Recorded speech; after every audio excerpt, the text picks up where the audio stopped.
করছিলি তো মনে আছে? কেন? ক্যানাপাস ওয়ানের কথা তোর মনে নাই? হ্যাঁ, কেন?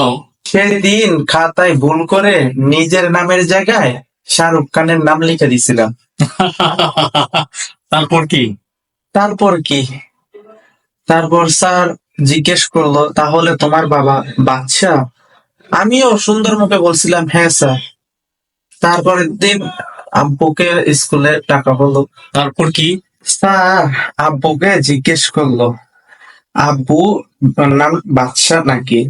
তো আমার আব্বু উত্তর দিল, হ্যাঁ স্যার, আমি ঘরের মধ্যে বাদশা, কিন্তু আমার ঘরের সবকিছু নিয়ন্ত্রণ করে আমার রানী। তারপর কি?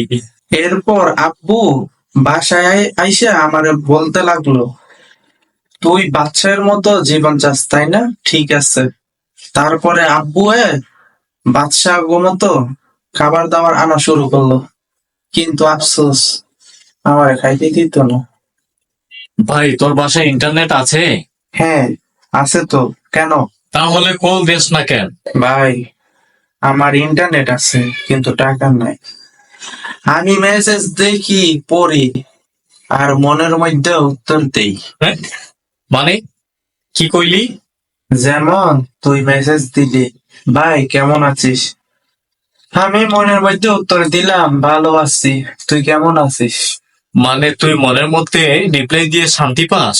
হ্যাঁ ভাই, মনের মধ্যে বড় শান্তি। আমার তো তোর মতন শান্তি লাগবে জীবনে। আচ্ছা ভাই, তুই কি প্রেম করিস? হ্যাঁ করি তো। ওহ, কেমন চলছে? একদম ওয়াইফাই এর মতো চলতেছে। হ্যাঁ, কি কইলি? মানে ভাই, কখনো সার্ভিস ভালো দেয়, আবার কখনো কানেকশন বন্ধ হয়ে যায়, আবার দেখা যায় মাঝে মাঝে পাসওয়ার্ডও চেঞ্জ হয়ে যায়। কত দিনে পাগল হইলে আমার। তো গাইস, এরকম ভিডিও যদি আরো পেতে চান অবশ্যই বেশি বেশি করে লাইক করবেন এবং শেয়ার করবেন, এবং কমেন্টের মাধ্যমে জানিয়ে দেবেন এরকম ভিডিও আপনারা পান কিনা। অবশ্যই এরকম ভিডিও যদি আরো পেতে চান অবশ্যই কমেন্ট করে জানাবেন, এবং লাইক কমেন্ট শেয়ার করে দিতে ভুলবেন না। কমেন্টের মাধ্যমে অবশ্যই জানাবেন ভিডিওটি কেমন হচ্ছে। ধন্যবাদ সবাইকে, ভালো থাকবেন, আল্লাহ হাফিজ।